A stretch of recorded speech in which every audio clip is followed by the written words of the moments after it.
건축적으로는 그게 공간의 켜라고 이야기하기도 하거든요. 24시간 깨어서 국민들을 보살펴주세요. 그때에 따라서 공간의 활용 방안도 사실 달라져야 되는 거겠네요. 원탁의 기사라는 말을 하는 이유도 원의 어느 방향에 앉았던 사람들 간의 관계는 대등하잖아요. 그 다음에 예를 들면 긴 탁자에 한 사람은 끝에 앉고 또 한 사람은 끝에 앉으면 서로가 뭔가 대척점이 있으면서도 대등한 관계에서 진행되는 거고, 그렇기 때문에 이 공간을 어떻게 배치하고 어느 공간을 어떻게 누가 쓰고 있느냐에 따라서 굉장히 불평등해요. 사람들의 관계 구조 자체가.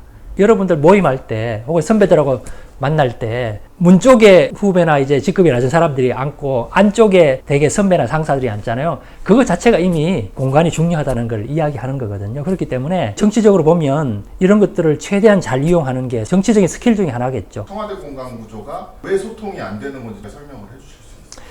청와대 같은 경우는 대통령 1인을 위한 공간이에요. 히틀러 집무실을 보면 공간적으로 굉장히 압도를 하고 있어요. 사람을. 문을 열고 들어가면 뭐 히틀러가 바로 보이는 것도 아니고 저 멀리서 그 공간을 걸어가면서 그 공간에 상대적으로 압도가 되는 거죠. 청와대는 대통령 집무실은 2층에 있어요. 청와대 들어가면 일단 나는 1층으로 들어가는데 긴 로비를 걸어가면 대계단이 있어요. 그 계단을 통해서 다시 한번 돌아요. 또 계단을. 또 뒤로 복도를 돌아서 비서실을 들어가서 대통령을 만나기까지 건축적으로는 그게 공간의 켜라고 이야기하기도 하거든요. 그건 공간의 켜가 여러 개가 있어요. 그럼 그 켜를 거치면서 굉장히 심리적으로 위축되는 거죠. 그 당시에 청와대를 설계를 할 때 이미 대통령 1인을 위한 그런 공간으로 권위주의 시대였기 때문에 그렇게 설계를 한 거죠. 청와대 안에 이제 보좌진, 비서관들이 근무하는 여민관이라고 하죠. 그거는 따로 떨어져 있고, 지리적으로도 소통이 원활하지 않지만 그 공간 구조 자체가 사람들 간의 소통을 유발하는 그런 공간은 아닌 거죠. 백악관은 그러면 어떻게 소통이 잘 되는 건가요? 그러니까 쉽게 그걸 풀어서 이야기하면 커피를 타 먹으러 가면서 혹은 뭐 화장실을 가면서 사람들과 쉽게 마주칠 수 있어요. 또 말도 걸게 되고, 가벼운 얘기를 하다가 복도에 서서 업무적인 얘기도 할 수 있고, 그런 사람들의 우연한 만남이 많이 일어나게 해주는 그런 공간들이 사실 소통이 잘 되는 거죠. 그런 맥락에서 백악관 같은 경우는 대통령 관저가 있고 소위 이스트 윙, 웨스트 윙 그렇게 이야기하잖아요. 실제적으로 대통령과 보좌진들, 비서관들이 복도에서 굉장히 쉽게 마주치게 돼 있어요. 우리나라의 권위적인 그런 것들을 상상해보면 그렇게 설계를 안 하겠죠, 당연히. 그죠? 대통령의 권위를 부여하는 그런 설계를 하기 때문에 소통이 일어날 수가 없는 거죠. 또 중요한 거는 거리도 중요하잖아요. 관저에서 대통령 집무실까지 불과 한 1분 정도면 갈 수 있는 거죠. 다른 나라들도 우리나라처럼 공간의 위계를 이렇게 세게 주나요? 일반적으로 사회주의 국가일수록 권위적인 그런 도시를 만들고 절대 권력자가 있는 공간도 그렇게 만드는데, 자본주의 민주주의 국가들 같은 경우는 그렇게 설계를 안 하죠. 예를 들면 독일 수상관저 같은 경우도 우리나라 정부 종합청사 건물처럼 하나의 빌딩이에요. 그래서 뭐 1층에는 시민들이 기자가 오는 그런 공간들이 있고, 그 위로 올라가면 비서진실이 있고 대통령 집무실이 있고, 그 꼭대기 위로 올라가면 수상관저가 있고, 한 건물 안에 다 있어요. 그러니까 대통령이 밤에 늦게 자다가도 바로 밑으로 뛰어내려가서 회의를 소집할 수도 있고.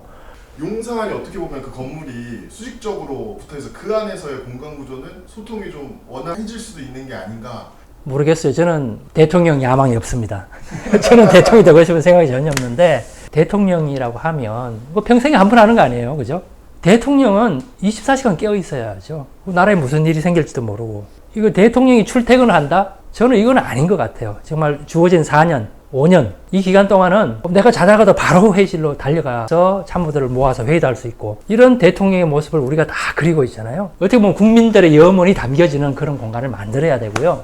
용산 같은 경우는 일제강점기부터 일본군이 주둔을 했고, 그리고 6.25 전쟁 끝나면서 이제 미군이 주둔을 지금까지 해오고 있는 공간이잖아요. 그러다 보니까 이 용산이라는 도시 이미지 자체가 시민들한테 친근하게 다가갈 수 있는 공간은 아니에요. 최근에는 이제 용산역, 신용산역, 삼각지역 이쪽으로 힙한 카페나 작은 식당들이 있어서 참 바람직한 현상인데, 어쨌든 이 용산이 가지고 있는 도시적인 이미지가 있고, 지금 말씀드린 그런 몇 개의 작은 필지의 힙한 공간들을 제외하고 나면 시민들이 일상적으로 친근하게 다가갈 수 있는 공간은 또 아니에요. 그렇기 때문에 이 용산은 모르겠습니다. 앞으로 많이 도시가 변화하면, 근데 도시는 변화하는데 시간이 걸려요. 그런 맥락에서 봤을 때 저는 개인적으로는 아주 많이 도시의 이미지가 변하지 않는다면 용산은 적절하진 않은 것 같아요. 우리나라는 청와대 위치가 맞는지, 백악관의 그 위치가 왜 그렇게 된 건지 설명해 주시죠. 그 미국 같은 경우는 워싱턴을 만들면서 당연히 도시를 만들 때부터 가장 상징적이며 도시의 중심에 있었죠. 그리고 뭐 역사적으로 보더라도 우리 경복궁만 하더라도 그 세종대로에 붙어서 쉽게 보이는, 그죠? 그리고 시민들이 일상적으로 아, 저기에 왕이 있구나. 이런 맥락에서 이제 절대 권력자가 공간을 점유하기도 하고 또 그런 공간을 우리가 지정하기도 하고 하는데, 전 세계 뭐 아까 말씀드린 독일의 수상관저나 다우닝 탱가라든지 영국의 이제 수상관저죠. 이런 걸 보면 도시의 거의 중심에 있어요. 그게 또 관광지가 되기도 하잖아요. 그 말은 뭐냐면 그만큼 친근하게 이런 사람들이 모여서 일하고 그런 것들을 국민이 바라볼 수 있고 지켜볼 수 있고 어떻게 보면 때로는 감시할 수도 있고 이런 공간 속에 들어와야죠. 국회나 청와대 세종 이전에 이 이슈가 계속 나오잖아요.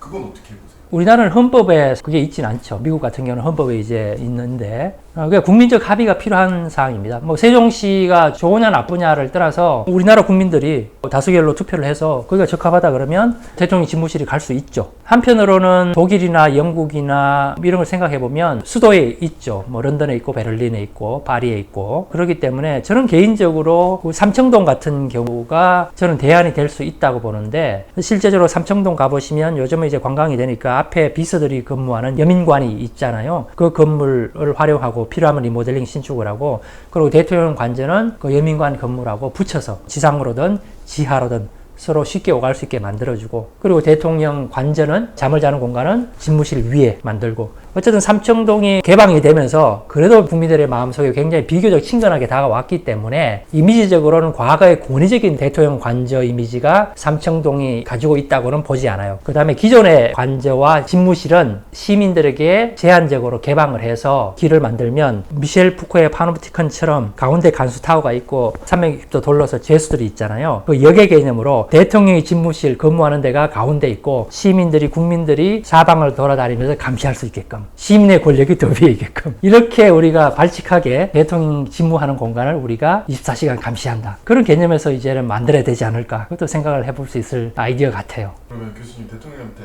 영상편지 한번 좀 써주시면 24시간 깨어서 국민들을 보살펴주세요. 그런 공간을 제가 만드는 건 아니고요. 국민들의 뜻이 있으니까 그런 공간을 저희들이 만들어 드리겠습니다. 감사합니다.